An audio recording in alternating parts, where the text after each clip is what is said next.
Hey everybody, my name is Rich. I use the he, him pronouns. You're watching my YouTube channel where I play amazing tabletop role-playing games with friends.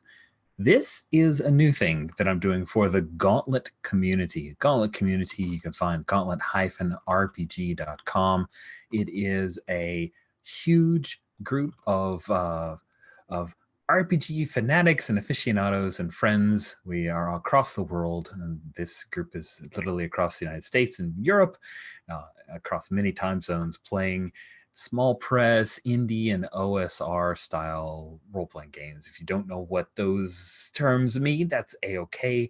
Just not D&D. Like, it's RPGs, but not D&D, because D&D is awesome and gets lots of amazing coverage by other people, and we just play different ones. That's all. Farscape is a TV show that was on the Sci-Fi Channel back when it was still called Sci-Fi, with like an SCI and an F and I. I know. Why am I still salty about it? It's dumb and petty. Farscape lasted for 4 seasons. It premiered in March of 1999. It was a co-production of the Hallmark channel, like Hallmark Productions, oddly enough, and the Jim Henson studios, Muppet Studios, and there were Muppet Aliens. It was a space opera of a very weird variety. It won a number of Saturn Awards for Best Sci-Fi Show. It is still, to this day, one of my absolute favorite sci-fi shows of all time. And it was filmed primarily in Australia, so it was kind of fun because everyone had Australian accents except for the main protagonist, who was this American guy named Ben Browder. And there were human-like species, but they were called Sebaceans. They looked like humans, but they were cold-blooded, and a whole lot of weird aliens, and some of whom were Muppets and adorable and amazing. If you are a fan of Baby Yoda, but you think to yourself, man, if only Baby Yoda would fart helium, Farscape may be the show for you. You can watch it, at least in America, on Prime Video. They've got all 4 seasons. It has been remastered. It's gorgeous. I love to watch the episodes. And yeah, so we are playing, we're calling this Farscape Fridays because back in 99 to 2004, it was Farscape Fridays for me. Whenever the new episodes came out, they always came out on Fridays. It's been 20 years since the show premiered, 21. It's crazy. And we are going to be playing a game called Impulse Drive. That's the game engine, but the setting is Farscape. We are not playing characters. We're not playing the cast of the TV show, but we're playing in the sandbox or the setting of Farscape itself. Not playing on a Leviathan, although there have been several requests. Maybe a future Farscape Friday, I will figure out a way to best model mechanics for a Leviathan, but we're not right now. Oh, sweet. So it's on Amazon in Germany too? That's fantastic. Great. So that's a whole lot of the background. Let me just assure you guys as players that we do have a couple of safety tools. The first one, I didn't actually stick in my normal thing in the gigantic character keeper of lines and veils. So let me just ask at the top, are there any particular lines, and I'll stick this information in. Are there any lines? I want to have a line on sexual violence, so that will not be a thing that we have. Or how is it that you often have phrased it, Sabine? Sexual violence and coercion. Coercion, yeah, okay. Cool. Are there any other lines that we want to draw? Things that we do not want to, that content does not appear in our fiction? Violence towards children. Hynerians are not children. Unless they're young and then they're children. But I think our Tempest is not going to be one. Awesome. Any other lines? I would have a line on torture by the PCs. I mean, not. I don't like. I have a hard time having fun when somebody I'm supposed to be sympathetic with goes about and tortures people. So yeah. Thank you. I 100% agree. That is a great line to have. There is some serious moments of torture on our main cast in Farscape. including pulling people's eyes out, but not out of their head, but like out of their head, like not. Yes, there's eye trauma. If you've got a thing about eye trauma, just message me. I will tell you which episodes to avoid. Basically, if the Nabari show up as a force, that's not an episode for you if eye trauma is a thing, because they have a thing about pulling people's eyes out and messing with them. It's crazy. And they did a good job of depicting it because it made me cringe 20 years ago and again when I rewatched it. So, any other lines? Sorry. I'm just a fan. I'm kicking out. All right, we're good. And then veils, I think veil unconsensual sex. It means that I'm okay with sex. It's a sexy show. A lot of the crew members hooked up, but we, all we need is to say that that's a thing that happens. We're good, right? All right. Any other veils, things that we want to, we're okay with that fiction exists. We just don't want to shine a spotlight on it. If it happens, we quickly screen wipe and move on. Cool. And if you think of any, just let me know. I'll be sticking these in the character keeper just so we have it for future sessions. On top of lines and veils, we also have the X card. X card, just make an X or holy crap, I didn't do a roll for your party. So or did I do a roll for your party? I think I didn't. Anyway, so in roll for your party, which I will make a room quickly. You can click on the button or you can just mention it out loud. Say, hey, I need an X card thing. We will pause play to figure out what it was that was X carded if it's not immediately obvious. If it's immediately obvious, I'll say, hey, was this one thing a thing you're X carding? Then I'm not going to talk you out of it. I totally respect that that's a problem for you. It's something we don't want to deal with and we'll excise it from our play. And this is a thing that if we started down the road and then it gets to you and you X card, that's still okay. If it's something that happened last session and in this session you X card it, still okay. Our lives are different and things happened where one thing that didn't bother you last week bothers you now, and that's still all right. So X card it. That is all of my preamble. Now, friends, it's time for you to talk a little bit. So what I'd like to do is go around, have each of you introduce yourself, then introduce your character. And then once we've done that full round, we'll go back around and do hooks. Hooks are character backstories, and they're also useful mechanically in a way that I'll describe once we get to actually the die rolling and the rolling of the things. So let's start going from right to left on the character keeper. So Stephen, if you could introduce yourself and introduce us to your character. Hi, my name's Stephen. I use the he, him pronouns. I'll be playing Lastran, also known as Lass, who uses the she, her pronouns. Lastran is a Delvian. Delvians are the blue-skinned, bald race. Lass usually wears a wig, wears some hair. The image that I have is red hair, and I think she swaps that out. She is a scoundrel. And she is sexy and dexterous and charming, so she'll talk your pants off while she steals your wallet.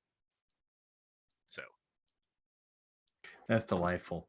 Now, do you imagine that because we chose the ship playbook of the smuggler, do you imagine that it's her ship, or she just kind of happens to be attached to this crew and working on the ship? So I think she's attached to the crew. I think that her benefit to the crew is that she handles a lot of the talky kind of stuff, maybe finds jobs and stuff like that. I don't think she's made a power play to take over the ship. But thinks of it as hers, of course. She's just running it behind the scenes. That totally makes sense. It's like better than hers because other people will do work on it thinking it's theirs. That's brilliant. I have to say, plus, good job, Lass. Then continuing from right to left, Sabine, introduce yourself and tell us about your character.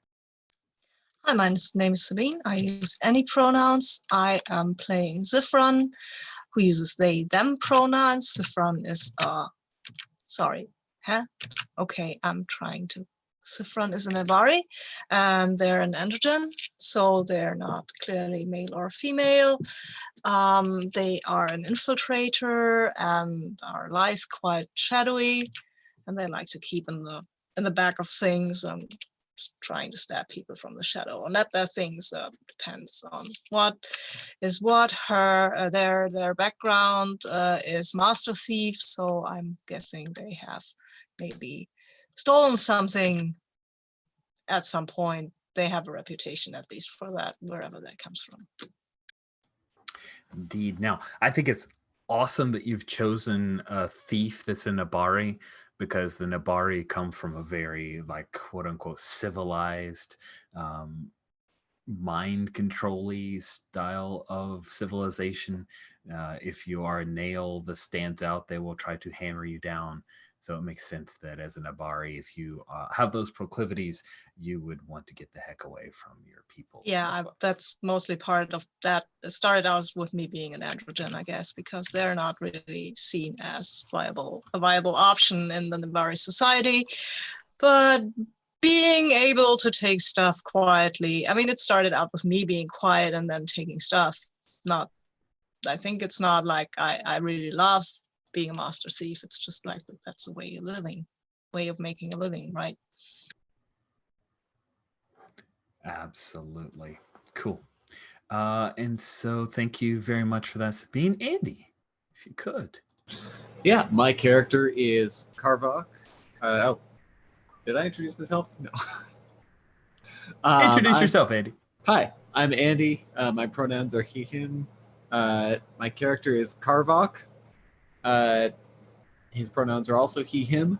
And Karvok is a Tempest, which means he's got scary, unstable psychic powers. And he's also a Hynerian, which means he is one of those baby Yodas that farts helium that Rich mentioned. We're talking like, what? Foot something? Pretty short. Yep.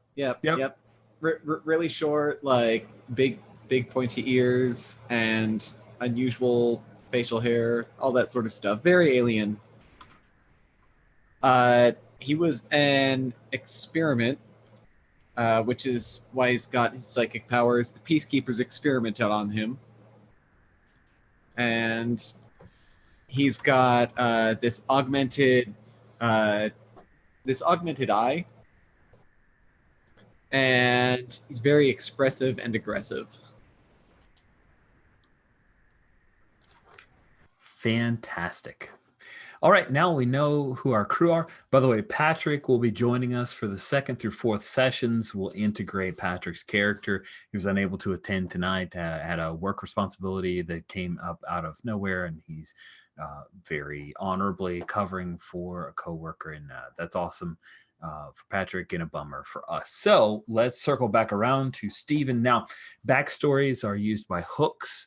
And just the way that a hook works, you notice they're generally kind of like negative, like more negative than you'd think in a Dungeon World bond. That's because if a hook feels like it should apply to a situation, then either you bring it up, or I may bring it up, or another player can. And then you have a choice. If you say, yes, I agree, that applies, then you would roll with disadvantage, meaning you'd roll 3d6 and choose the worst 2 die results to add those together. You also can say, you know what, I hear you, but I don't feel like it affects me right now. There's no number of times that you can refuse it. There's no deleterious effect for not choosing to apply a hook. It's just the hook didn't apply. And we may have a conversation later if you're constantly saying it doesn't apply. Maybe we need to come up with some different hooks that seem cooler for you in the moment. So with all of that stated, Stephen, if you could, for Lass, talk about your hooks. And if you want to suggest some, cool. And if you just want to offer it up and see who likes them, that's cool too, however you like it. Okay. So I've got a few that are for PCs and a couple that are for NPCs. Let's talk about the one. So I'm going to say I slept with blank and now it's awkward. Is that okay if that's Zifrin? Fantastic. Another one that's PC oriented is blank is an easy mark, and I'll wrap them around my smallest digit. Is it okay if that's Karvok? Yeah, I can see that working out with certain, like, because it's not, Karvok's not necessarily like weak-minded, but Karvok is definitely predictable in some ways. It's like, if you can hit buttons somehow, then you can work Karvok. I especially like it because Karvok is probably one of the most dangerous people on the ship. So I think it will lead to a lot of trouble. And then lastly, one of the NPC ones that I like is I stole from blank and now they're after me. Could this be like a Luxon group? Yes, like a Luxon Predator crew. Yeah. That sounds awesome. Ooh. Let's go. Let's see. I'm gonna grab one of the names from Farscape so you can name them. We're gonna call them the Gima Delos faction. And I think, let me look at my gear real quick, because I think there's something that might be appropriate there. I have a valuable artifact that's not mine. So that could actually be what I stole from them. Oh, that's awesome. Yeah, you stole a trinket of some kind that oh, yes. Could this be, so they're a very warrior-like race, right?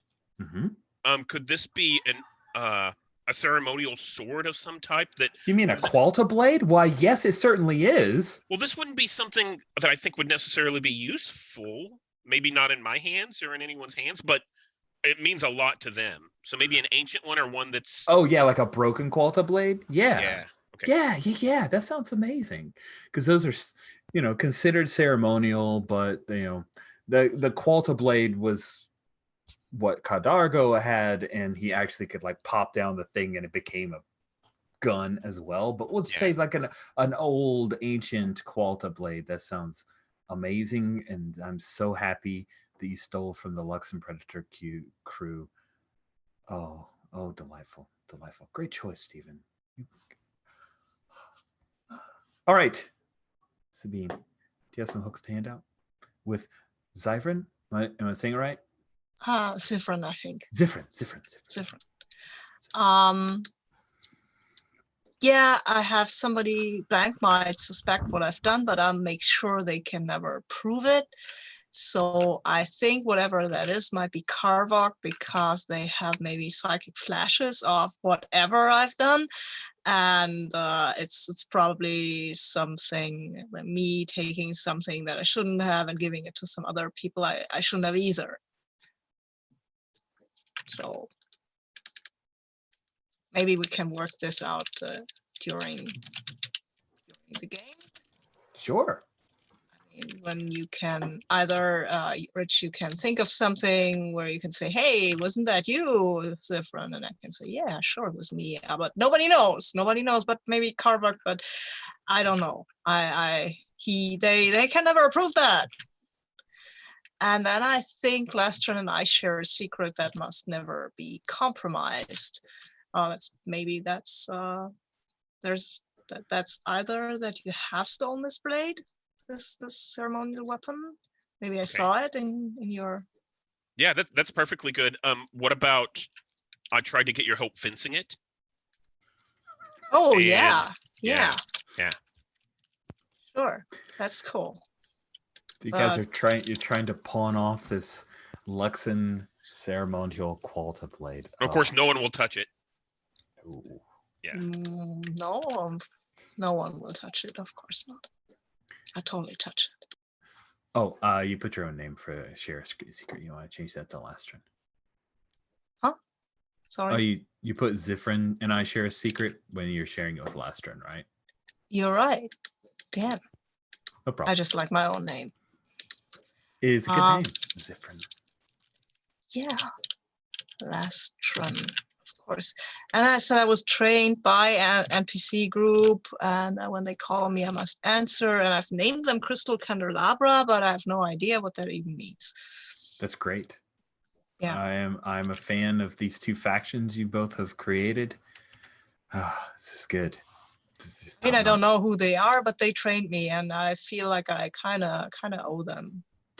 Cool. So are you imagining that they are or are not Nabari?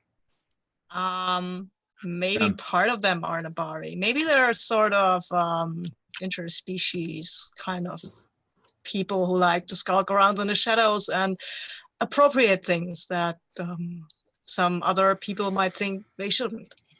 Nice. Maybe we'll say that the Crystal Candelabra has many deposits and shadow depositories across the Uncharted Territories, and they are only spoken about in whispers, and no one has any firm details upon them. You probably know more about them than most.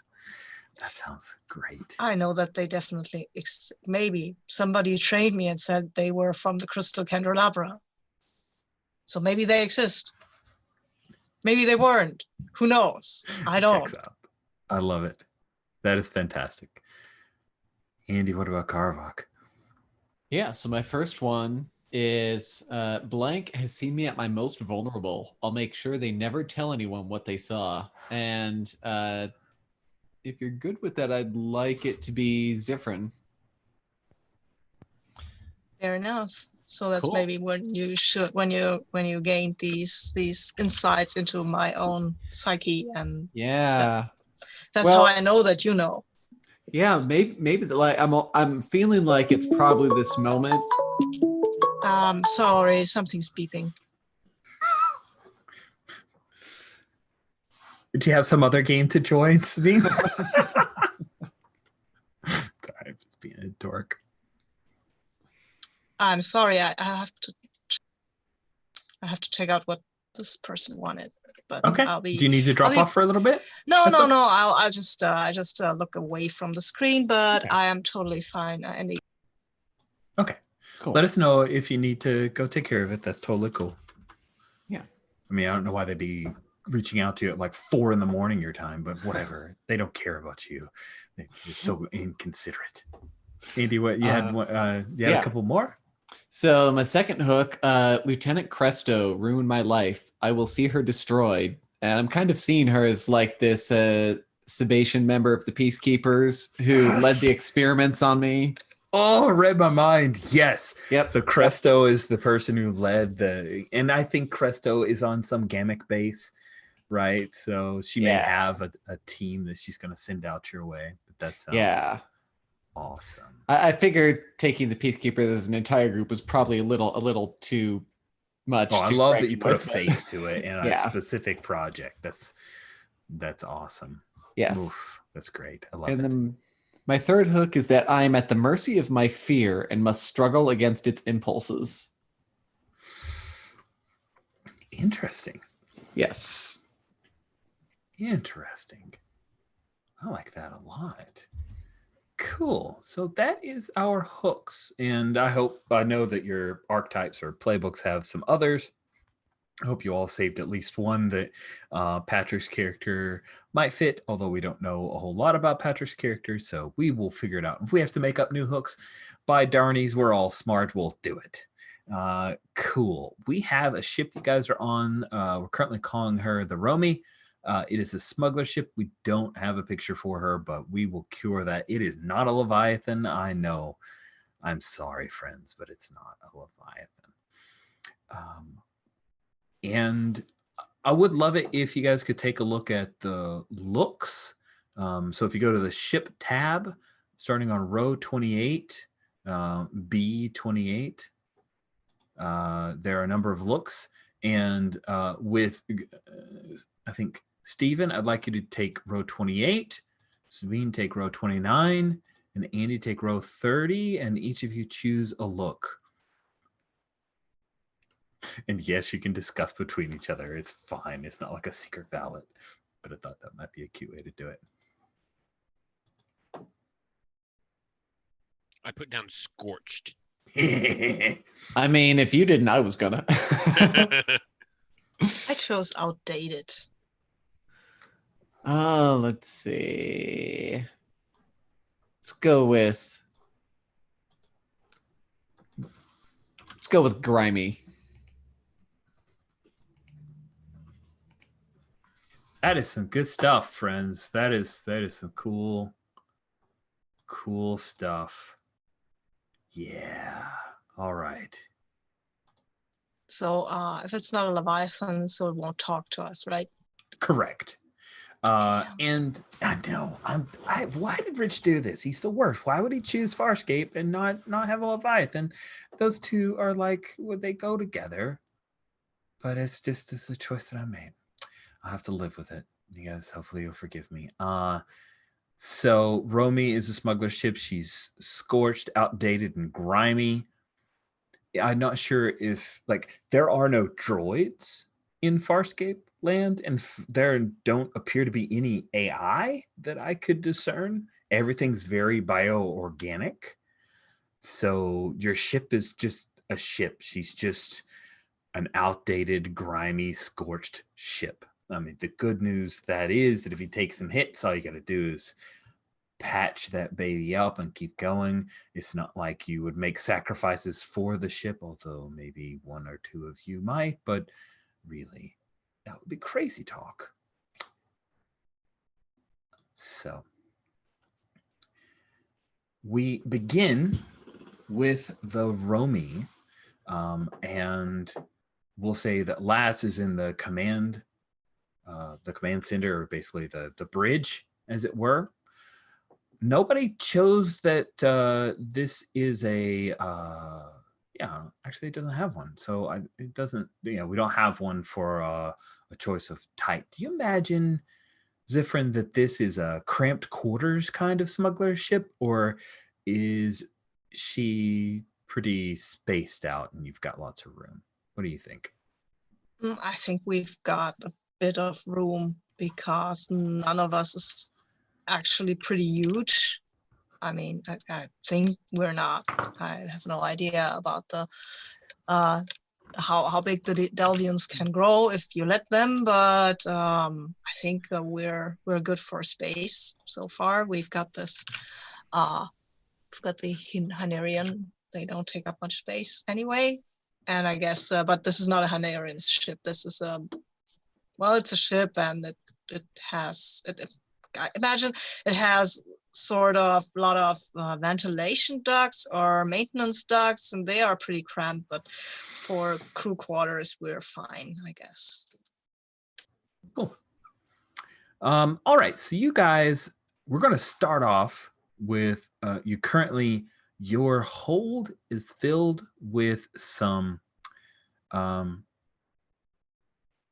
it is not empty, so I will ask Lastrin, our scoundrel, do you want to just go say that you have cheap cargo, which means you just have cheap cargo free and clear, and you'll make your roll because where you're about to land, which I'll describe to you in just a moment?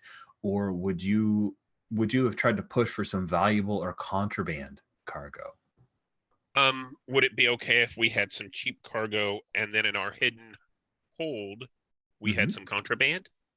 It would be okay, but let's roll to see how well you got away with that. So what you're trying to do here is I'm backing us into doing our first roll of the game. That's really what I'm after here. I think that you tried to use promises, guile, or charm to manipulate someone into giving you access to some did you say valuable or contraband? You said contraband, right? Contraband, yeah. Cool. Yeah, so you're going to try to get your hands on some contraband to take to this particular place. Let's have you roll with Slick. On a 10 plus, I'll make a choice. On a 7 to 9, I'll make a different choice. And I did share the roll for your party. So that's right. Do you mind if I use dice? Nope, don't mind at all. Go right ahead. So I rolled a 5, and my Slick is a 2, so I have a 7. Okay. So that is perfect. Let's go ahead and roll with it. So with 7, they make a counteroffer to be settled now before they do what you want, or they ask you to promise something and provide concrete assurance that you'll follow through and they'll do what you want. So I'm going to say that you are trying to make a deal with a particular Zenitan Zenitans appear like Sebaceans, but they often have like facial tattoos and weird scarification rituals that they use. They run a lot of garbage scows across the Uncharted Territories. They have lots of connections, and so we're going to say that this particular garbologist is going to slip you some contraband, but what they want in exchange is for you to promise that you find a because they know you are taking this. There we go. There's where my note is.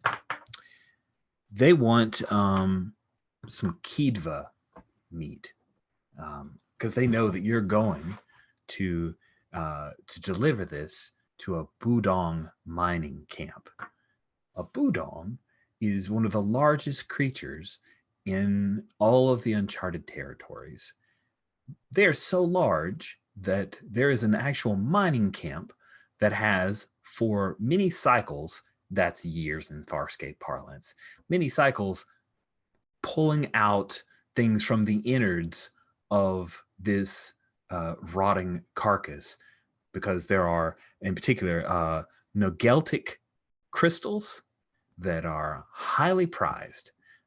However, there's a thing called a Kidva, a particular animal that often haunts the Budong mining camp and hunts many of the miners.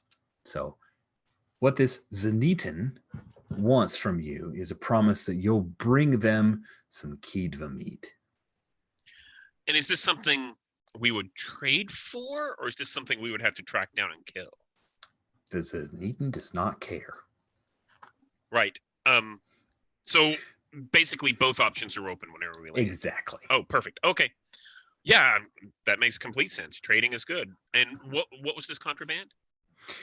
Oh, great question. So Rich will go look at Creation 3 and look at the different types of contraband. I was going to say, could it be some type of, since we're going to a mining facility, could it be some kind of drugs? Why, the very first one listed is illicit drugs. So I think it is exactly that. Okay. Yeah. We'll just call them effervescent liquids. Perfect. Or Fs. Cool. So yeah, you've got some contraband of effervescent.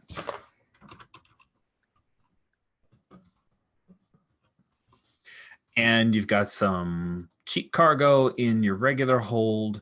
And we'll say that cheap cargo is some mail, civilian correspondence. That sounds fun. You're doing a mail run, friends. All right, cool. So there you have it. That was our first roll. And I think I misspelled effervescent, but contraband is also misspelled. So there's just typos everywhere. Oh my goodness, it's driving me crazy. I am the dog with two teachers, so I will be looking up effervescent later. Where did you spell it out anyway? Where would I find the spelling of if you look on the ship tab at ship. Yeah, under hidden compartments. I on row 73. Mm-hmm. Okay, cool.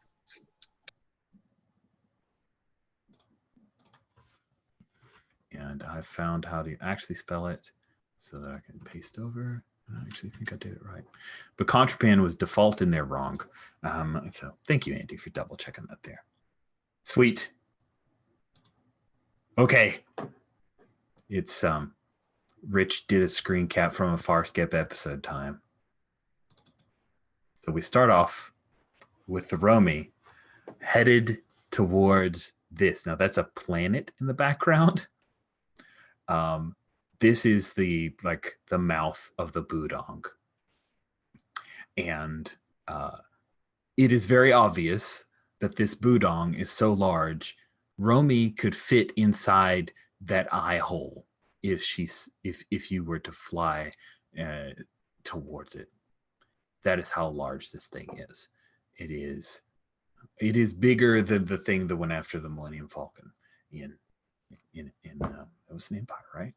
No, that was Empire. Okay, that's right, it's Empire. Oh God, sorry, I just run a Star Wars game every once in a while, and I almost panic because I thought I screwed that up. So, you guys get that cool shot, and you come into the makeshift hangar bay. There is this mining operation has been around for a number of cycles. It's recently gone through a change in management because the last manager was killed.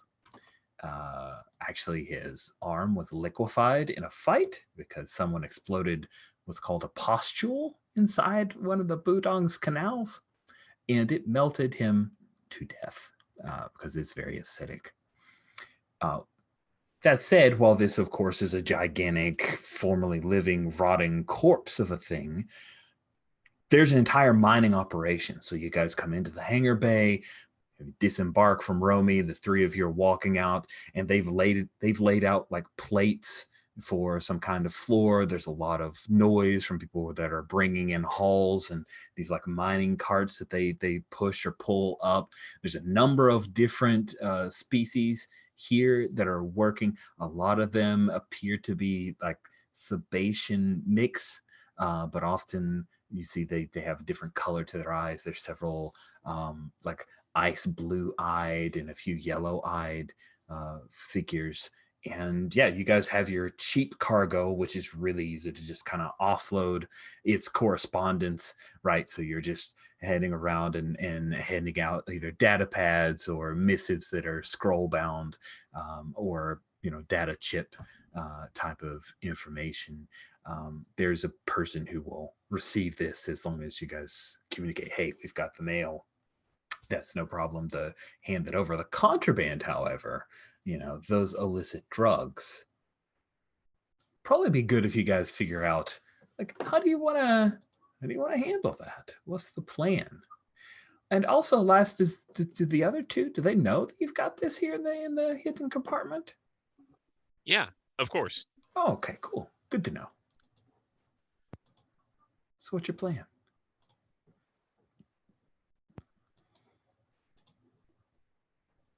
You guys have a preference? Well, I didn't have anything in mind. If you have a particular point of approach or plan. I mean, we don't have a contact in this system, or do we? Great question. So there is a move called connections. Connected. If you reach out to someone related to your background, and I think that our scoundrel could do that, you could roll with the disposition of the dominant group in the area. We'll say that because you're just delivering mail at this point, your disposition is neutral, so you'd be rolling flat. That sound good? Yeah. So I'll roll that. All right. And I rolled snake eyes. So that's bad. Right. Right, on a 6-, you either can't find anyone, or the SM in this game, I am called a space master. The SM chooses one of the options from below. I'm on the ship tab in case you're looking. It's under connected. So the SM chooses one, and the person you find is probably going to screw you over the first chance that they get. But hey, it's Farscape, so they're going to fell you over the first chance that they get. And you mark XP on a failure, correct? You do. Thank you for asking that question. Absolutely. You get XP on a fail. So it'll take time to get you what you want. They want to spend some quality time with you, or it'll cost you something in return. I'm going to say that your contact is named Rovu, and I'm putting that in our chat. And Rovu is you know what? I'm going to use our primer for one of our cool species that we don't currently have in play. So Rovu Oh, I almost made Rovu a Taflek, but that just doesn't quite make the right sense for a drug dealer. Rovu's a Bannock. So Rovu's a freed Bannock for some reason. Rovu is not Stykeris, so Rovu doesn't have like a mask of any kind. So they could pass for a Sebation. But Rovu shaves his head and his face, but there's like a 5 o'clock shadow that kind of runs all around it. And he meets you guys. Like, he sees you're handing off all of the mail and the missives and everything. And there are a bunch of miners that come around. They're very excited to hear from a far gone family, or perhaps they're getting, transfers of some kind of money. And he kind of gestures to you guys like, hey, can we talk? Can we talk? Rovu the Bannock says, hey, Romy's crew. Yeah. Ooh, Zivran, good to see you. It's been too long, my gray friend. Yeah, it's been far too long. We have to do this more often. Of course. Well, whenever you want to come to the mining camp, make a little time for me, that's fine. And of course, Zifrin, I don't think that Rovu is aware that you and Laz have a history or a current or that, so he thinks this is just all cool. I think this is Karvok cuts in. He's like, enough of all this, Dren. Let's get out of sight of all these Sebastians. I don't trust anyone here. That's smart. That's smart, Karvak. You got a smart little Hynerian with you. And of course, as we talked about earlier with Andy, Karvok being a Hynerian and super short does not have the sled, so there's a whole lot of looking down at Karvok. Now, does Karvok... I know that he has a pulse pistol and a melee weapon and grenades. Does he carry these things openly? I want to say he's like got a bag on his back. All right. That it just carries all of his armaments around in. Nice. So he does not have any obvious armor, and he doesn't roll like he's strapped. Awesome. Sounds great. So you say, hey, let's go find some place, and Rovu will say, yeah, of course. So he drags the three of you over out of this main hangar bay / kind of shipping receiving area. There's another shuttle that's here. There was a larger ship that was kind of hovering out, and it was in geosynchronous orbit, but far away from the Budong carcass itself, and they're probably taking out some of the Nagelti crystals. And he takes you off. There's a kind of a prefab housing thing that's thrown within what looks like the beginning of one of the nasal passages of the Budong here. By the way, this place is rotting. It does not smell great. It smells like day-old meat. Day-old, too long meat. Like meat that was sat out for too long. So just, not a great place to hang out. But you come in and you see that he's got within this little prefab house and the nasal capacity. So there's more breeze that comes through here, friend. So come. And there's a couple of like these beanbag type chairs, and he sits actually in what looks like it at one time was a Hynerian sled, like a hover sled, but he's kind of ripped off the arm. Like, imagine if you had a floating baby seat, so you had to rip the arms off so he could sit on it, and so he just kind of eases back on it, and it just hovers up to where he's almost half standing, and then he's got these weird, well, we'll just call them beanbags because you really don't want to know what he's probably stuffed it with, but it's soft and the cover does not appear to be porous. And he says, intoxicants, any of you? Huh? You want some? We got some cheap little Razlek if you want.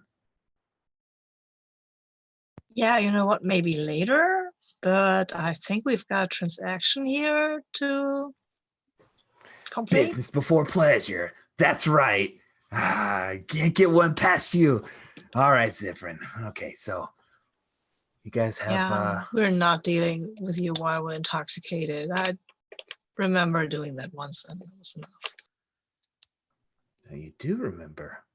Remember the fallout. So let's just get that down to business, right? Well, just remember we can't crossbreed, so it's fine. It's just fun. It's just fun. It's just fun. All right, so you guys have some party favors you want to offload, and you're looking for a good price, huh? A high price, something that you can. Yeah, I mean, I'm sure everyone around here is used to having low quality intoxicants, and I think you could make a pretty penny with this. Get a manifest of what you've got so that I can take a look at the wares? Or can we actually go into Romy and he wouldn't know your ship's name. Can we actually go into your ship and take a look? We do not keep such things recorded, of course. And I pull out like a little sample and I push it in front of him. Cool. So he takes a look at it, and I mean, this is Farscape. So ask card me if you want, but I think it's a thing where you have to like drip it into your eye, right? So he like takes it and kind of squeezes a little bit, and drips a little bit. Of course, they like zoom in the camera on his little, his eye, and he's wearing, crazy like little black contacts, so his irises look like just straight black with no color whatsoever. And when he blinks, it kind of fades out. We have a cool little bit of CGI to where it cataracts over for a moment, and he just kind of fades a little bit.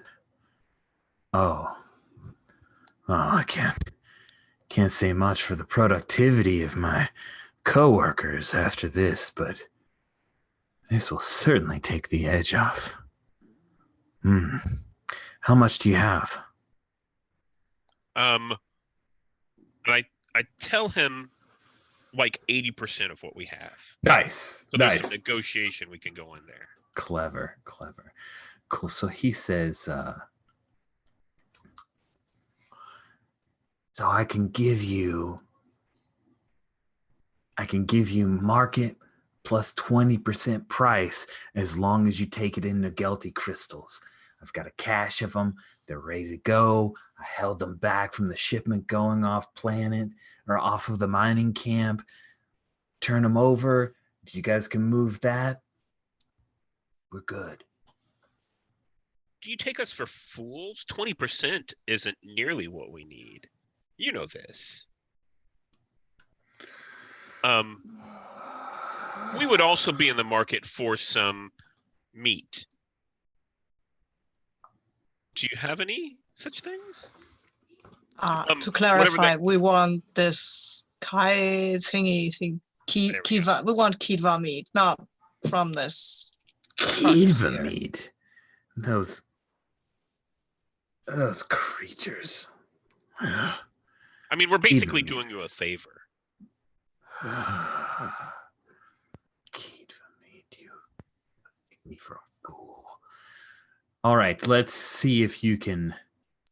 It doesn't sound like you want to intimidate. So it sounds like you're trying to drive a better bargain through manipulation here. Yeah. True. So the role that I made previously was to find the contact. Yes. How this negotiation went. So that's a fair question. So the way that this negotiation has gone at this point is he's offering you market value for your stuff plus 20% on top. So what that would do is give you a +1 whenever you try to kind of you get a +1 in trying to trade off this cargo of the Nagelti crystals. If you're going to try to push for more, then you're going to need to try to manipulate on top of that. Does that make sense? Yeah, it does. Okay. I think that's worthwhile. Let's see what we can do with that. Now, there is a helping mechanic in this game, and it's called Lean on Me. It's under social moves on the basic moves tab. So it starts around row 6, a J column. When you support a crew member's efforts in an action before they roll or offer them comfort in an intimate moment, roll with stalwart.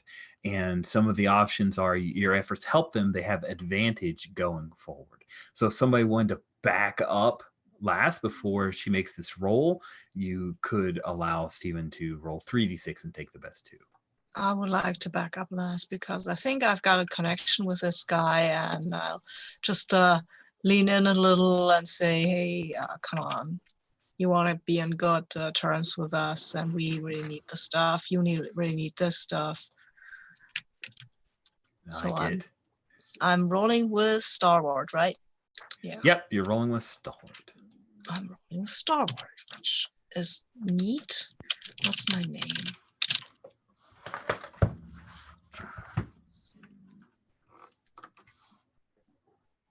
Oh, wow, I've rolled a 10, so.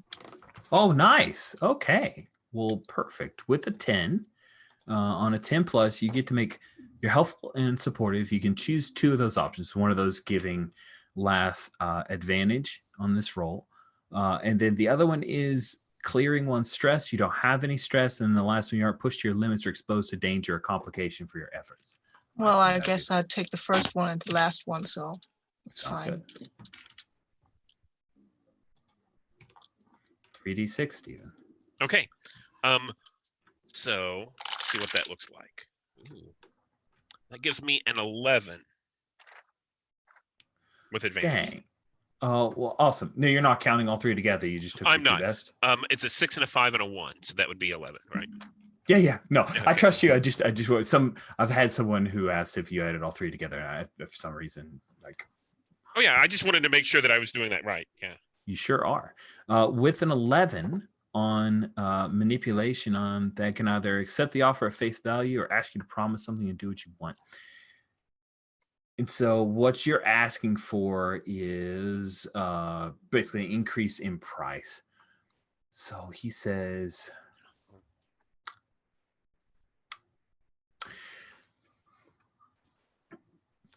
market plus half on top. I can give you week-old Kidva meat on top of that, or I can give you this marker that'll let you find where the Kidva nest is. You pick off one of the weakest ones yourself, and it's fresh. Your call. I like the idea of picking off one of them fresh. I agree. I think that we need to, we're well known for the quality of our product, and taking back week-old Kiva meat isn't a good idea. Yeah. Also, I want to see if I can hit one of these. What do you think, Karvok? You agree? This is a good deal? Any deal that gets us out of trouble with anyone we owe debts to is a good deal. Thank you. Yes. All right. So he will hand over a little locator beacon. They basically, what they have done at the mining camp is they keep trackers on where the Kidva are and where they congregate. So if the Kidva are migrating and moving up to where they would endanger miners to get a little bit of a forewarning, you can use that to try to hunt down where their particular nest is. And he tells you, well, I'm sure that if you want to offload this stuff, you probably aren't just going to open her up for me. So do you want to bring this to a place and meet, or do you want to wait until later when everybody's in off shift and I can come to your ship and you can offload to me? How much do you think we have? Do we have something that we could put inside of a crate or a package, or is this something that I think a crate feels about right? Okay. For drugs, I mean, you gotta figure it's not that much. So yeah, enough to throw in a crate. Yeah. So I think that what we'll do is we'll deliver it to a place wherever he wants. We'll put this into a crate and we'll put mail on top of it. And as we go around delivering the mail, we will eventually end up in the place where we need to and leave the crate there. And I think he promised us drinks. So I think, Laz kind of stretches up beside him and, has a little sip on her drink, and he's a little bit intoxicated from the sample, Mm-hmm. and just kind of make sure everybody's really happy, with this whole exchange that went down. All right. That sounds good. And I think that's a really good point to bring this scene to a close. We're at the top of the hour. Let's take 5-7 minute break. And then we'll jump back in and bring things to a close in the last hour. Perfect.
All right.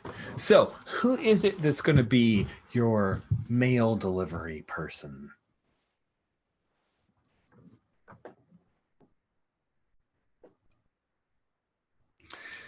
I think it's either definitely not me because I'm terrible with people, or it's definitely me because I'm terrible with people. I would agree with both reasonings. So, last, since you're kind of fallen into the idea of maybe occasionally calling the shot, did you assign this to Carvok or Zifrin, or did you take the postal carrier job that is also carrying the drugs to your Rovu, your guy? So I definitely didn't do it because, I talk to people. I don't, do manual labor. And I also don't think that, I think that Zifrin is probably there for backup. You sneak around, don't you, Zifrin? I resent that, but yes. I do. Okay.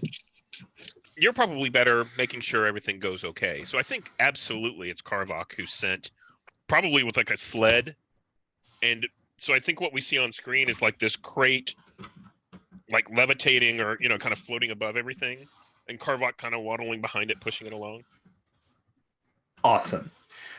Arvek, there are a number of, like, not necessarily security, but more like, not overlord, like foremen. There we go. Foremen who are here. And they're mostly concerned around, they do not want their workers to be high as kites and not doing their work. So I think you are going to need to keep your cool as you're delivering the mail to make sure that they don't catch sight of the fact that you've got some illicit cargo. Keep your cool under the action moves on the basic moves tab.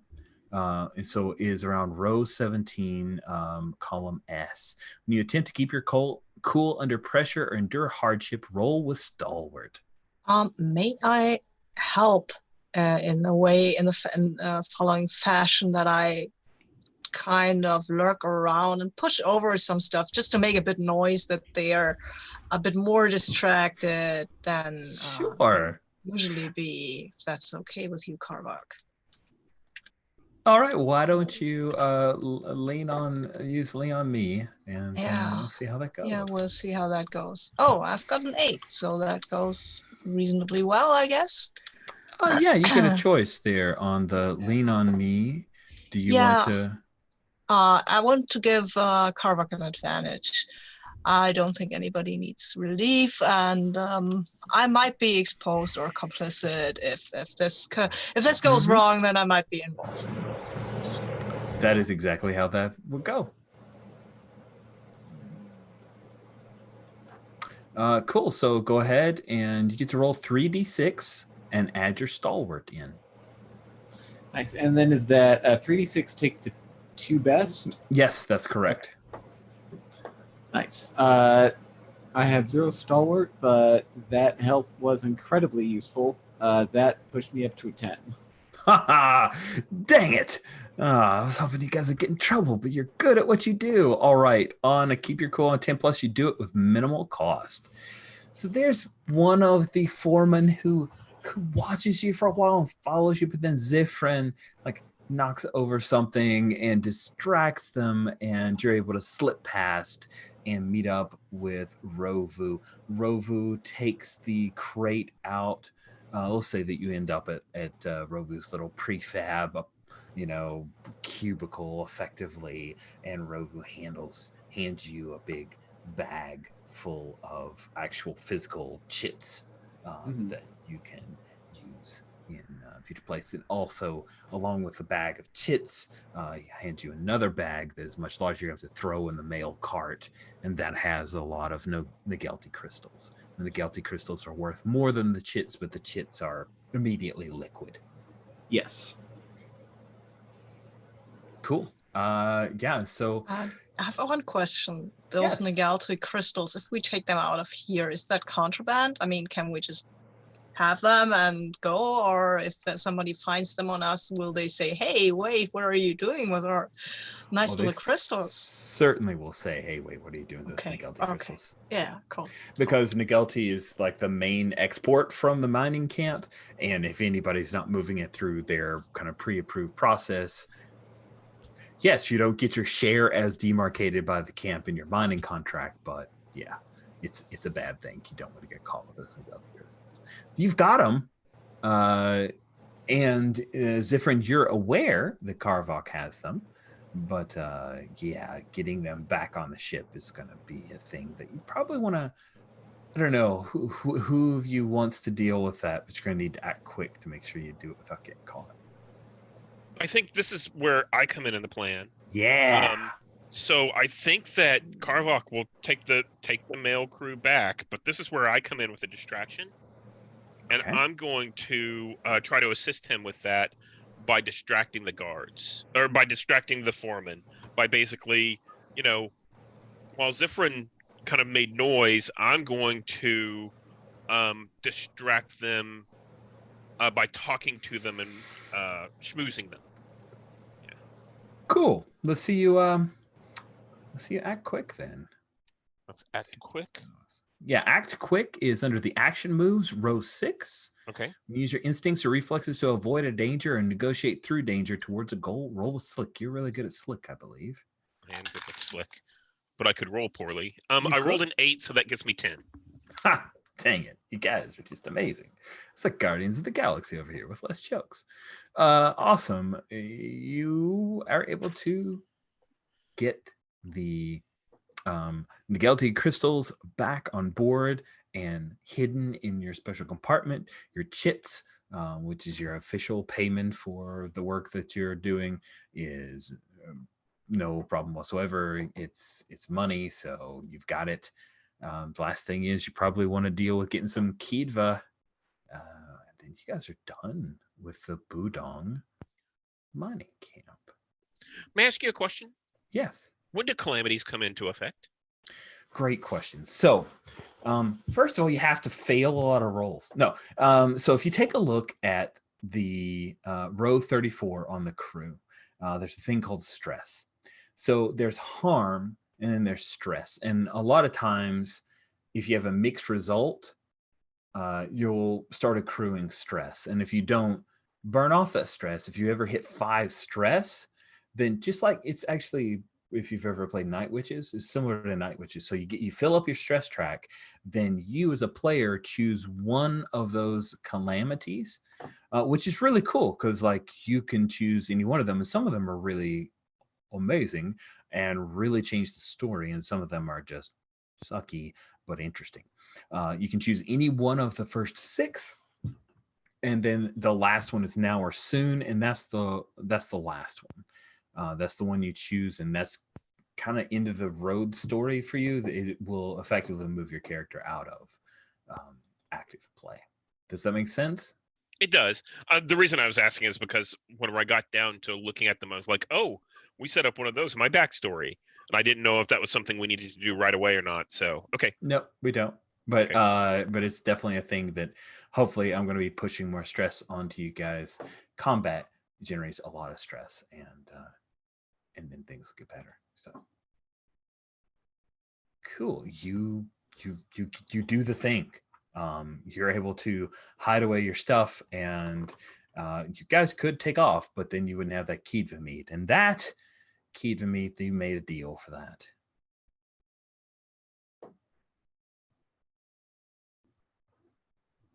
So, do you guys want to handle that? You have the little ident beacon that you can use to track down where the Kidva nest is. Is this something the guards would be okay with? It seems like they would appreciate it. They wouldn't mind it, honestly. They wouldn't mind it at all. They just don't recommend it to smart people because Kidva are about 8 feet tall, incredibly strong, with jaws that can snap a bone in half. Okay, then. Yeah, that's why we're the professionals.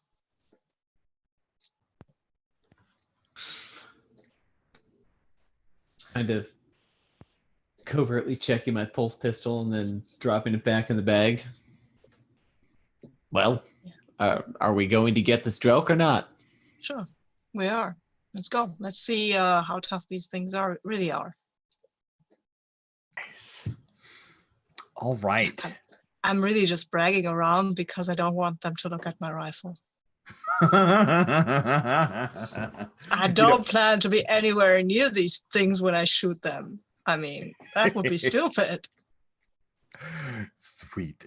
So, I think what I'd like to do, just so we can kind of hit a few cool moves and also see where this goes and play to find out what happens. Yeah. So, traversing throughout the Budong corpse there are a number of effectively capillaries and arteries that are all hollowed out of liquid, and you can head down through them. It's of course a very circuitous route unless you know where you're going. Luckily, you guys have the ident chip tracker that you are using to try to get where you want to go. You would though, Sabine. I mean, it's like a Tootsie Roll.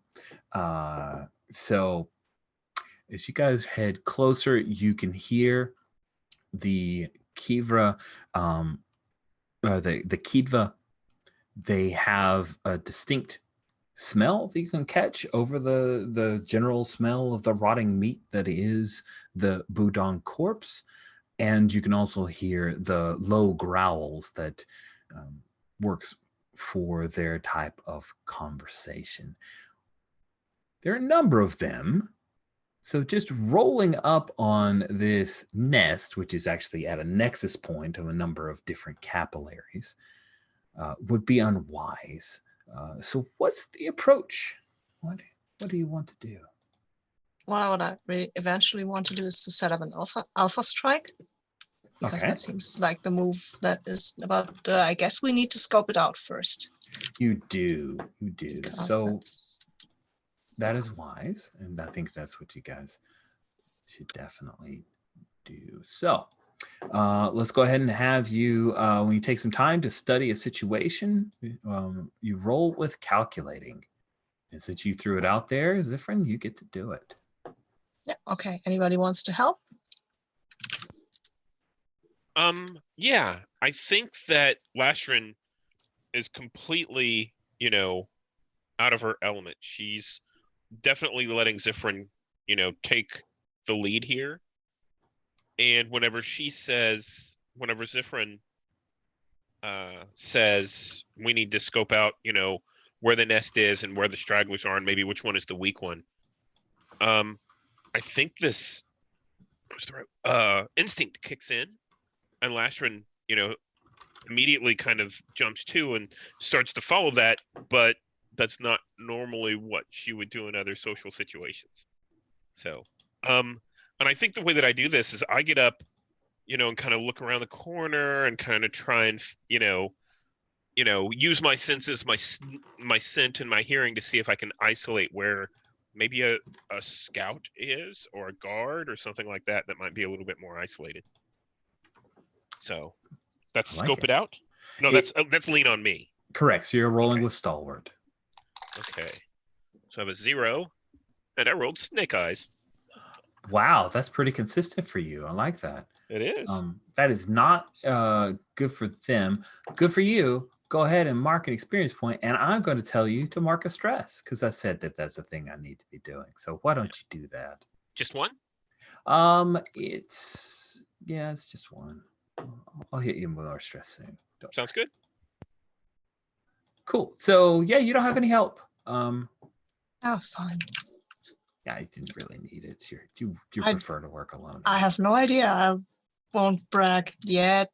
Yeah, I've got to roll a 6, but I'm very calculating, so I've got an 8. All right.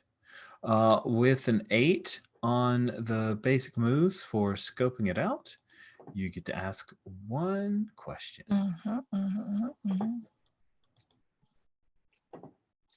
Oh, I think what here could be a useful opportunity is probably the best question, because useful opportunity seems like, yeah, I need a useful opportunity to strike something down, and then we can drag it out. Maybe Carver I can think do your that. most useful opportunity you realize is that, well, it's the Kidva are not advanced enough to set up sentries.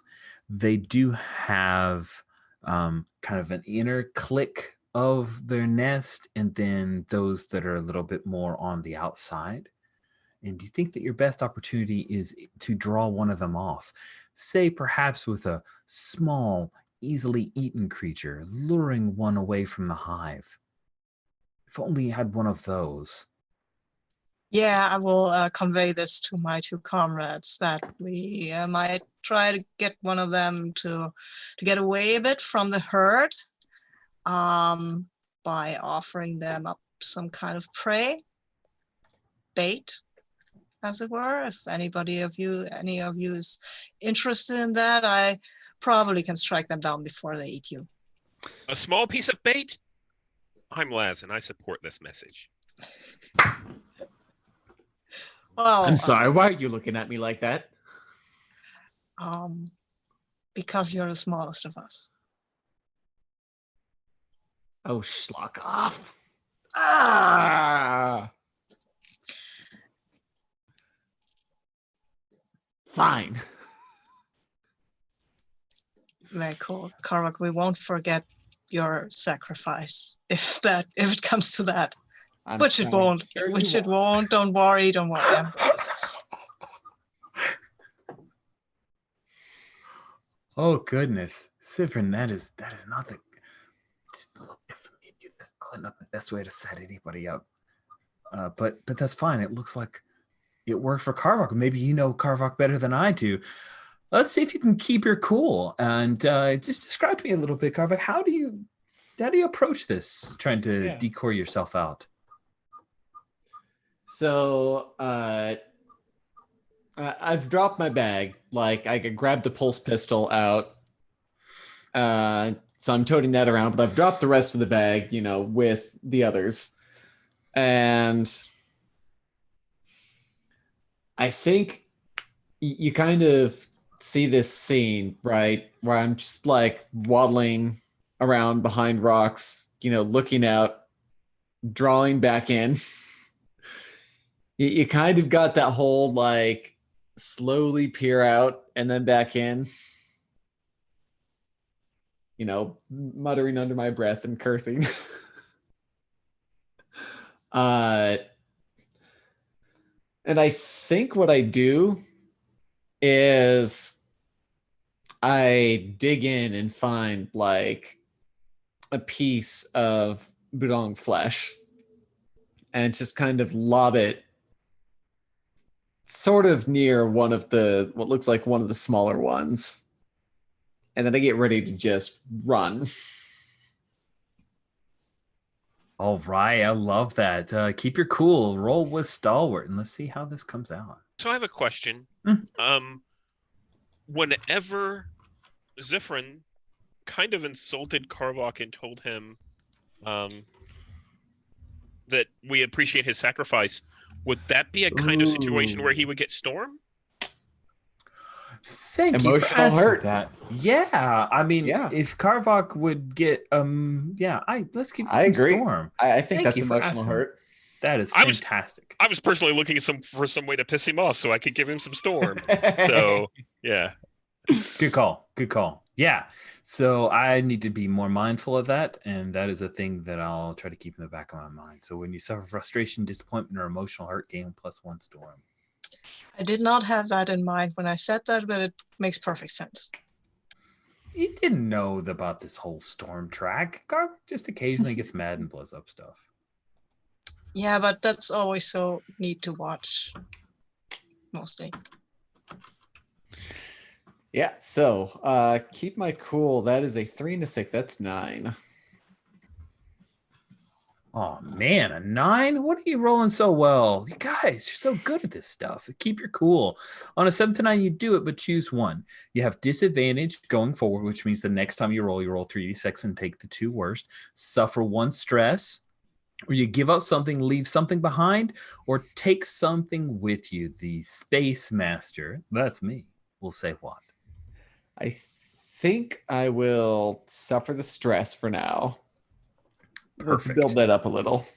All right, so you lob a piece of budong flesh, and one of the Kidva lumbers out. Now, best way to picture what a Kidva looks like, I told you it was really big and broad. Imagine a gorilla, except that their front arms and their back legs are both like a little longer and broader, and their face comes out with this like big teeth. They almost look a little bit like a budong, in at least around the teeth.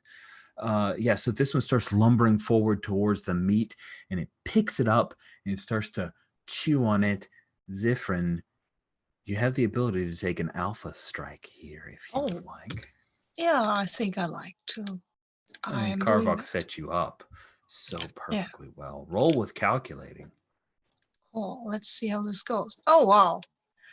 This didn't go that well. I've rolled a 4, and my calculating is 2, so I've got a 6. So I mark XP, right? All right, mark XP. Yeah, that's good stuff. Sorry. That's cool. So I get to make a move. In this game, they're called calls, SM calls. And yeah, I think what happens is you sight in. Do you imagine this sniper rifle has like a cool, like some kind of a scope, right? And it shows heat signature and all that good stuff. And you fire it off. And it slices right through the side of this Kidva's head. And then it slams into a rib, or not a rib, but like basically a hardened chitinous part of the capillary here. And it ricochets off and zips down straight into over the heads of a couple of Kidva. And they are smart enough to know that that's a bad thing. But rather than running away, 3 Kidva start charging towards Karvok. Actually, Karvok's like right there in the middle, but you guys are behind Karvok. So all of you, what do you do? Well, oh, by the way, go ahead and mark a storm, Karvok. Nice.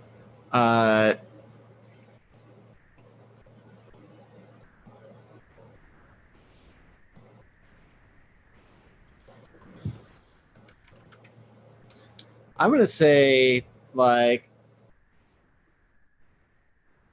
I start, firing off at Kidva and Chitin, and maybe even, throw a little bit of that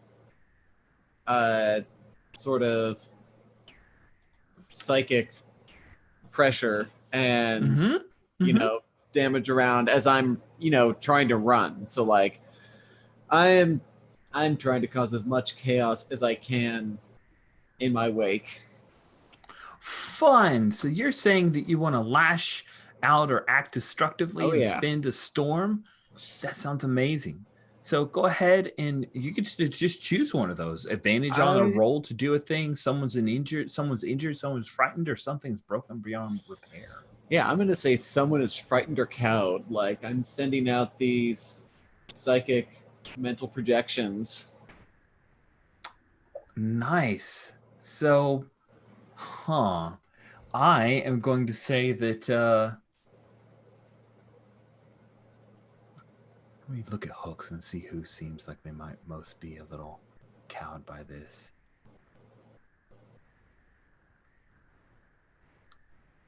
Yeah, I think it's Zifrin. So, Karvok, you see that you've, unfortunately, your shot went a little better than you planned, Zifrin, and some of the Kidva are headed this way, right towards Karvok. And Karvok, Is it a scream, or do you just have like some kind of intense action? What did Karvok do to release the storm? What's it look like?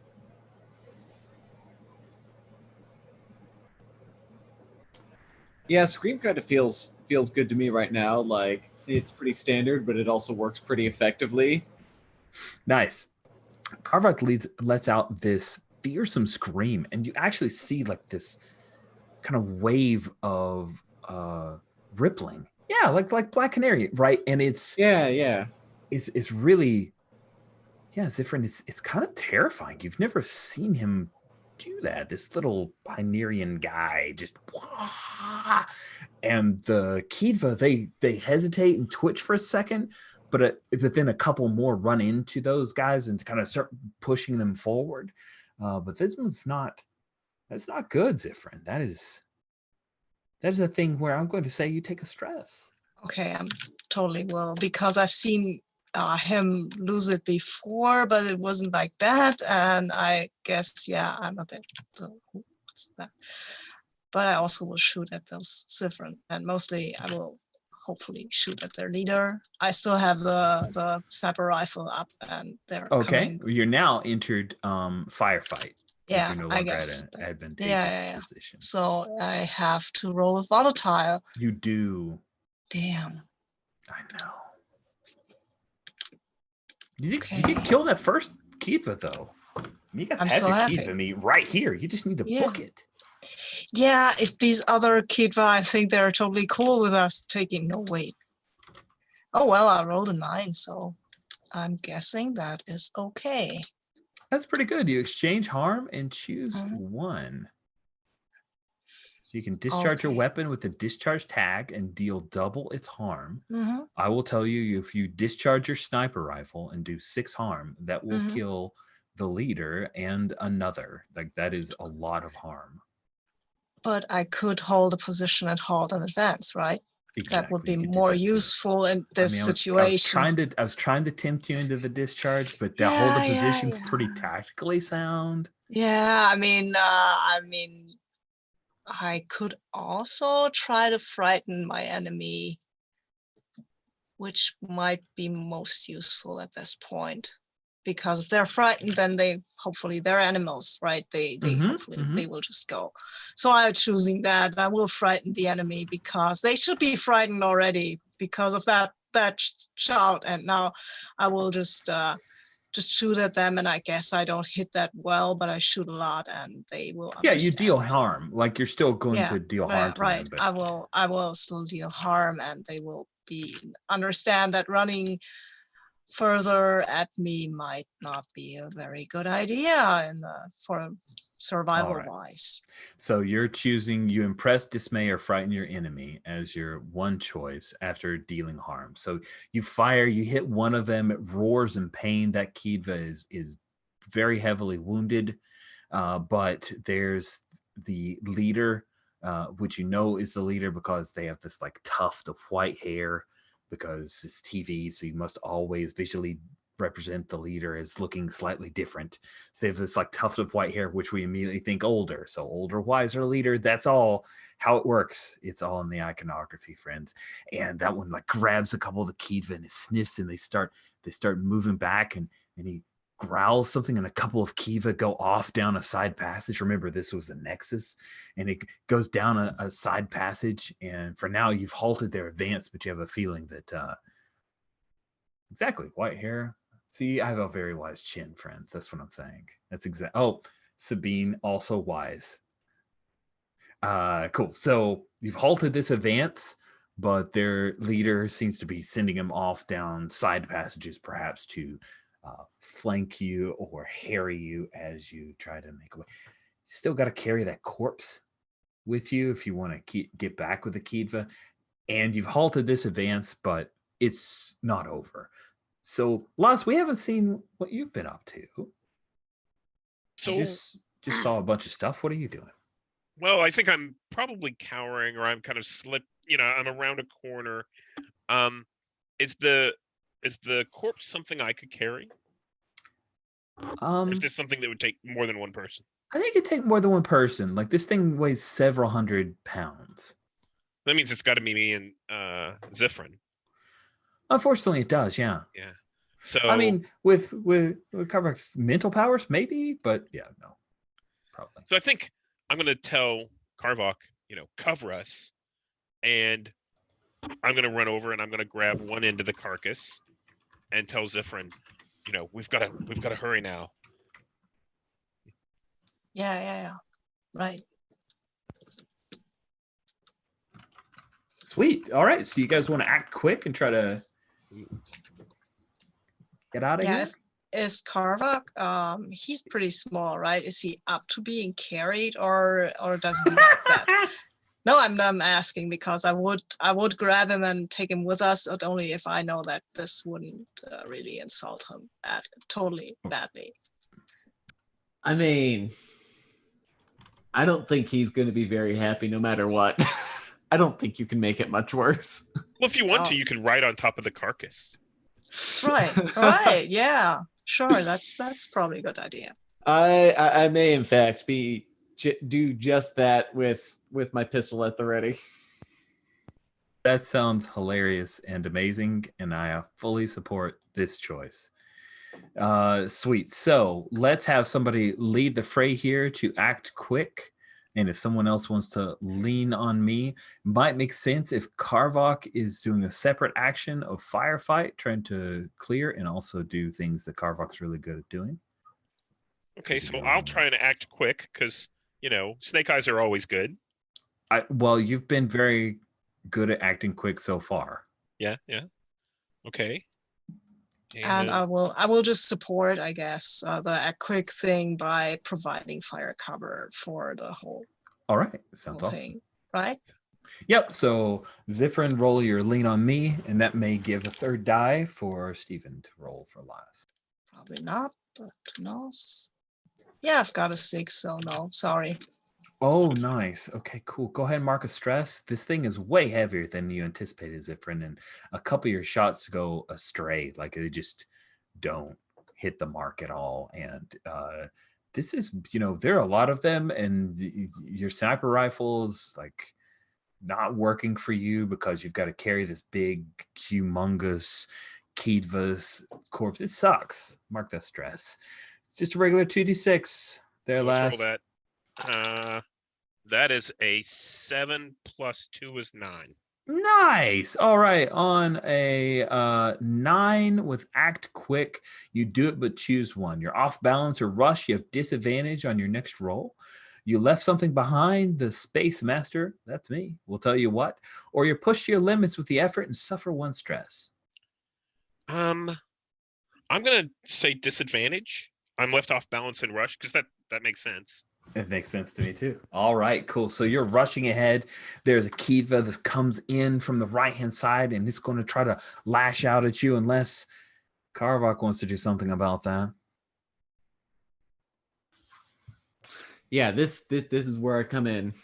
I'm just gonna open fire with my pistol.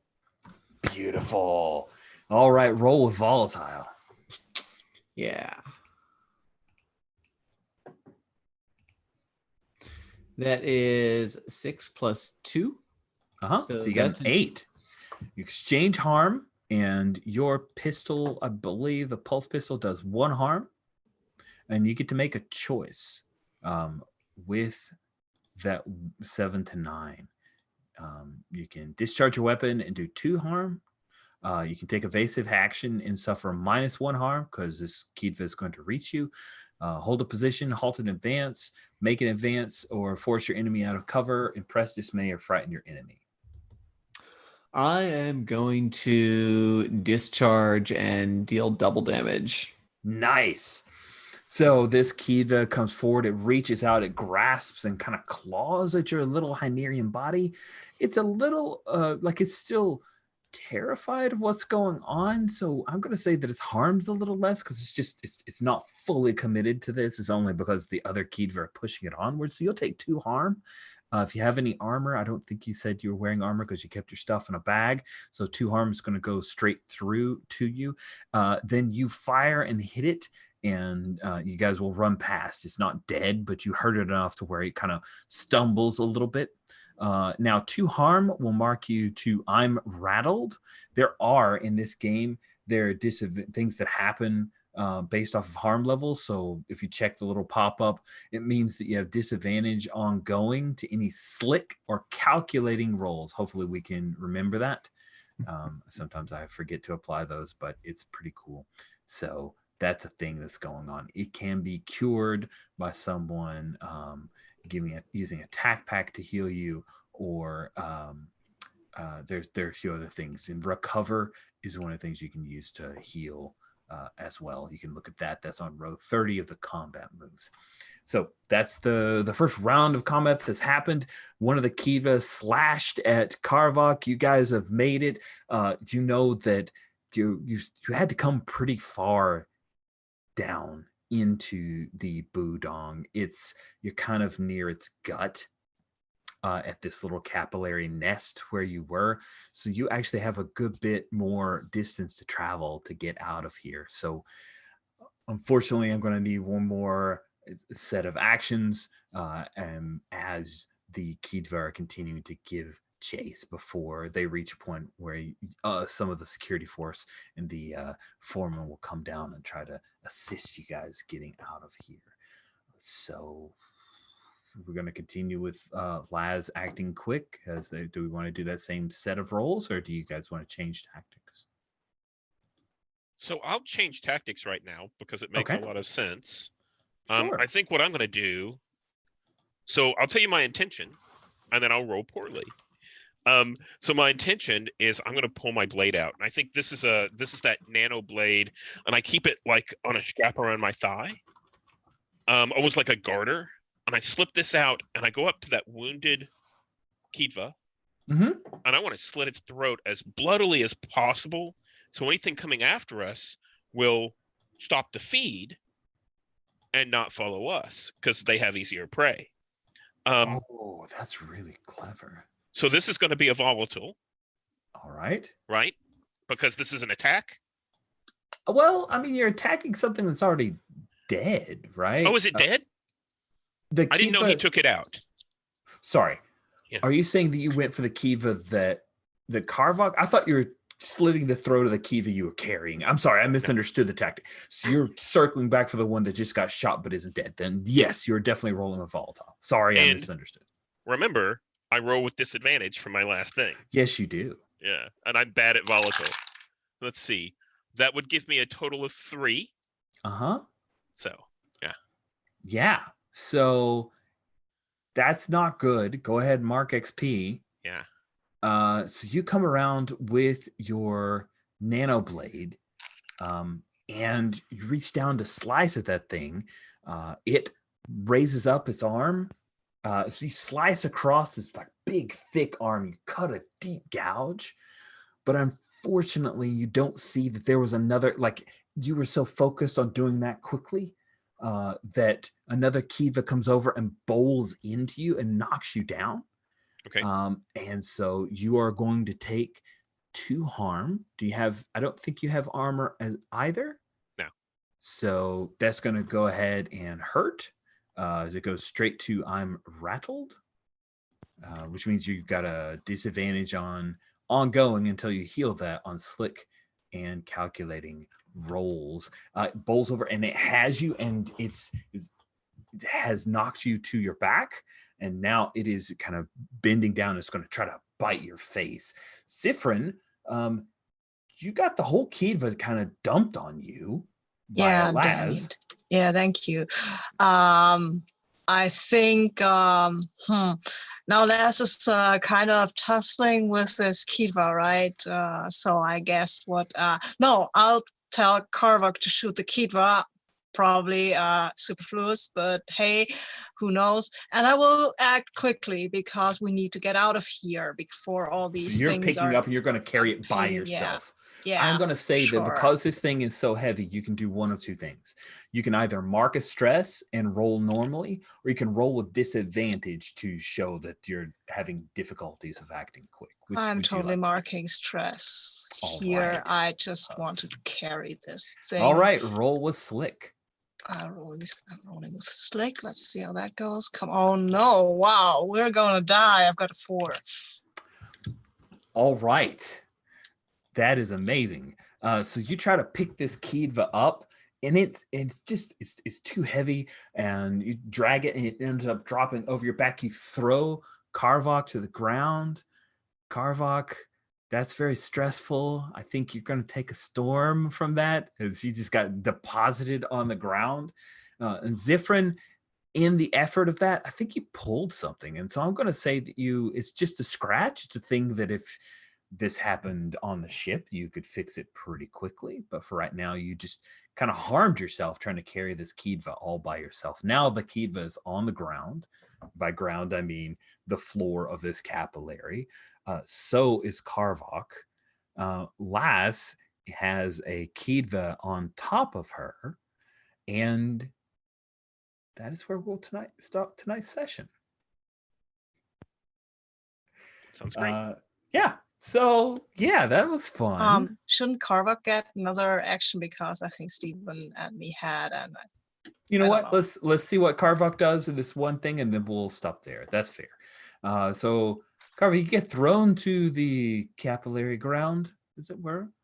There's a Kiva on top of Lass, and Zephyrin is on the ground, holding their back. And you hear other Kiva are trying to make their way towards you guys. What do you do?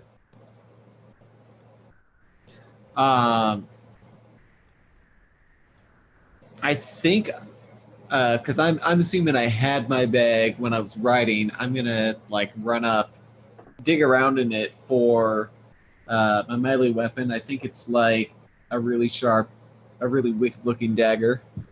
Mm-hmm. And then you said there was a Kiva going after Lass? There's a Kiva on top of Lass. Yeah. I'm going to go make a beeline for that Kiva. All right. And then I assume you're heading into firefight with it? Yeah. Fun. Are you going with your melee weapon? Is that the intent? Yep. Nice, because you discharge that pulse pistol, and you don't have time to take a recovery, and throwing a grenade would not be very good for Lass. So that is the best choice. Go ahead and roll firefight. That's rolling with volatile. You're great at that. This will be fine. That is 8 + 2. That's 10. Nice. A 10 is fantastic. You get to exchange harm, so you're doing 2 harm. This one had been hit before, so that will kill it. And then you get to choose 3 options as well. One of the options is discharging a weapon. You can't do that with a melee weapon. So take evasive action, hold a position, make an advance, impress dismay, disengage, take a moment to recover. You get 3 choices. I'd like to impress dismay or frighten my enemy. I'd like to take evasive action and suffer -1 harm. Okay. And I would like to, I guess, halt in advance. Okay. Cool. Just sort of put off this intimidating aura. All right. So you come over with your melee weapon, which I assume is some kind of like nano blade of your own. Yeah. That might be a long knife for others, but it's basically a sword for you, Hynerian. You slice deep into this thing and finish it off. And I think the one that was wounded before is going to try to crawl away. You're halting in advance. And you've bought yourself a few moments. You know that the Kiva are kind of still moving throughout the side passages, trying to find some way to hunt you guys down, but you've bought everybody a moment, and that will be our nice, tense moment. Everybody's had an action, the possibility of recover, and we'll start off with all of that when we begin next session. I can't wait to see how Patrick's character gets finagled into this mess that you guys have Kitva hunting. May I say something? You may. So I think what happens, what we see on screen, is Karvok jumps forward, stabs this Kitva, and Laz is covered with blood, and she scoots out from underneath it, and that's when the credits roll. And you're like, oh! Yeah. Next week. That's right. Now you guys have to wait until next Farscape Friday. All right. When you reach the end of an episode, you go through the following list. This is called Cliffhanger. It's in the basic moves. I'm actually just going to read it straight out of the PDF. Each player takes a turn reading their 3 hooks. If the table agrees that at least one of the player's hooks impacted events or the character, that player will mark XP. The player then removes any hooks they feel are no longer relevant and writes new hooks inspired by either by recent events in the game or their original hooks list from character creations. So let's start at the beginning with Laz. So Laz, you've got 3 hooks here. Karvok is an easy mark. I'll wrap him around my smallest digit. I don't know that I did that. Maybe convincing him to do the little drug heist thing. I think that works. There's Okay. one. And then all you need is at least one of those. So slip with Zifrin and now it's awkward. Do you want to change that or do you feel like it's good? No, I like that. Okay, cool. And we didn't get to bring this in, but that's definitely a hard move, just waiting for me to be able to use it. So we're good on that. So then you won't be writing any new hooks. Let's jump over to Zifrin. Zifrin, let's look at your hooks. Yeah, I don't think really any of these made an impact because the whole blade thing was never a topic, and my relationship with Karvok, I don't know. I don't think so. Okay, that's fair. Do you want to change either of those hooks? I will think about it because Okay. I think I need more playable hooks, really. Fair enough. All right, and now Karvok, you've got one with Zifrin, and you don't currently have a hook with Lastrin. So what about these? I'm kind of thinking maybe the third one. I'm at the mercy of my fear and must struggle against its impulses. I think that did play in here with all that storm you got. So go ahead and take an XP. All right. Do you have any hooks you wanted to rewrite? I think I'm okay with these because I can see myself playing off of these in the future. All right. Now, ask the following questions and answer them as a group. Did you complete a mission or contract? I say no because Kitva Meat was part of the contract. Seem fair? Okay. But you will definitely complete it once you survive. Did you learn something new and important about the universe?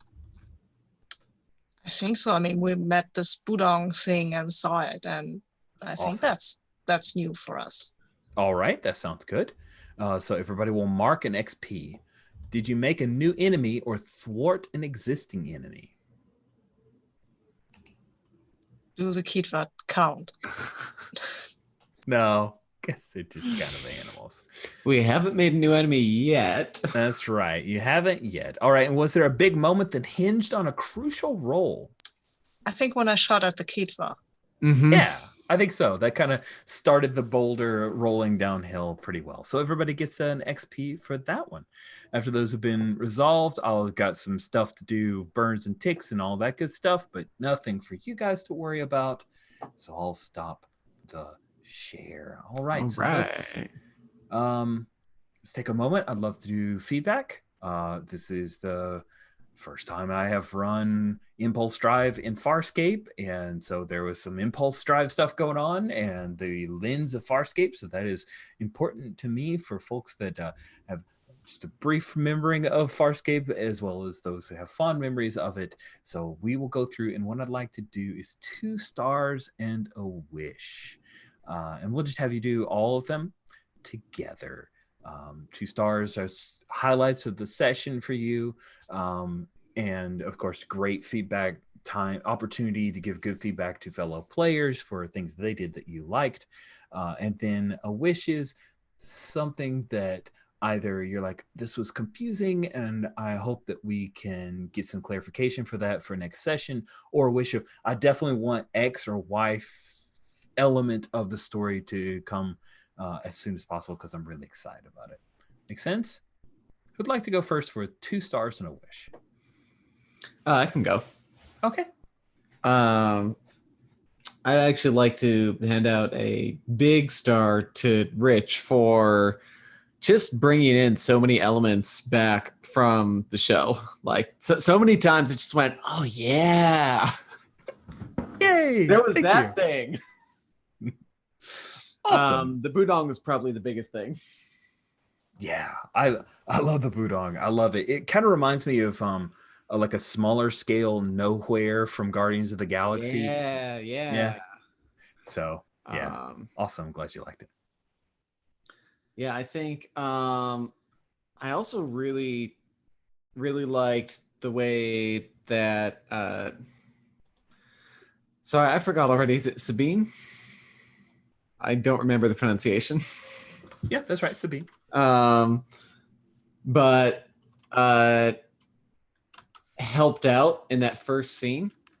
It's kind of that whole like accidentally knocking things over and such like that. It's a sort of distraction I feel like I don't see a lot. It was very creative, and I enjoyed that. My big wish is how there's like three different hooks that all relate to various organizations. Mhm. And I definitely want to see like one or more of those fire off next session. Absolutely. Yeah, we got these Peacekeepers who tested on you. We've got this Lux and Predator crew and the Crystal Candelabra, and they're all awesome. I think that's a great wish to put out there. Sweet. Thank you, Andy. Sabine or Steven, who'd like to go next? I can go next. So stars, what 2 stars? That's not fair. It's like a pick list where you're like, oh, but I want more. Yeah, I mean, I give 1 star to my fellow players for creating such amazing characters that I'm really, really interested in interacting with more. And I really want to see this awkwardness between Sifrin and Lastron more. I love that.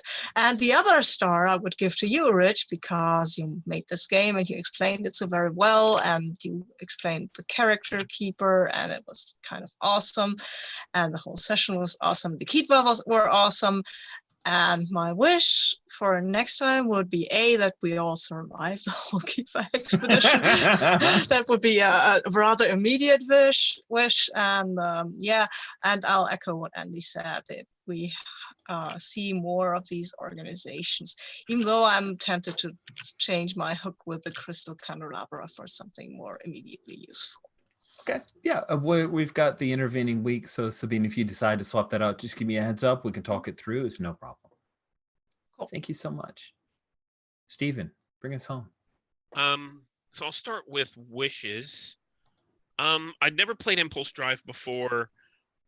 It seems like there's a lot more moving parts than other PBTA games that I've played. Yep. So that was a little bit surprising. I feel like I've got a really good grasp of it now. I guess for a system that has as many moving parts, starting with one choice between 2 moves seems surprising. But if I'm looking at it now, I don't know if it was an accident, but we're advancing very quickly. Mm-hmm. And I think that means that it cut down on the cognitive load whenever you first started. And then as you level up, you can do more, maybe. So that would be my wish, is that, it seemed a little bit like a heavy load at first. Mm-hmm. My stars, well, pretty much just like everyone else. To be honest, I was a little bit concerned coming into this game because I had a passing familiarity with Farscape, but I've got friends who are big fans. And I'm like, I'm not sure I'm going to be able to, follow through with all of the knowing all the races and knowing all the episodes and all that kind of stuff. But to be honest, everyone made it very easy to fit into the game, know what was going on. I think the rule set fit really well. We were able to pick characters that fit, my image of the show, and that worked really well. And I'm really excited to see what happens with these characters going forward, because they're so interesting. Yeah, So you guys I really made it like seeing, the Black Canary like scene with Karvok, and I really liked seeing, Zifrin kind of pull out her sniper rifle and then miss. That was really good. Yeah. Well, they did hit. Yes. They Right, just right. hit worse than they wanted. Well, and to be honest, I can't complain about any of that. I think I rolled 2 or 3 snake eyes. So Snake eyes, not just failures, but snake eyes. That was right. that was pretty impressive. Yeah. Yeah, this was a delight. Thank you guys so Rich? much for yes. Rich, before we go, can you maybe unhide the these things where our advancements would take place, because You we have to bet. choose That's a great moves. idea. So that is creation 2 should be unhidden for everybody now. Okay. Thank you for asking that, Thank Sabine. I appreciate it. Thank you all so much for giving this a shot. This has been a delight. It was actually more fun than I was hoping for. So you've just like surpassed my wildest dreams. And I cannot wait until next week when we get to add Patrick and we get to see if the Keitha eat you guys up and we have like to make new characters. Who knows? We play to find out what happens. I'll stop the live stream here. Thanks again, everyone.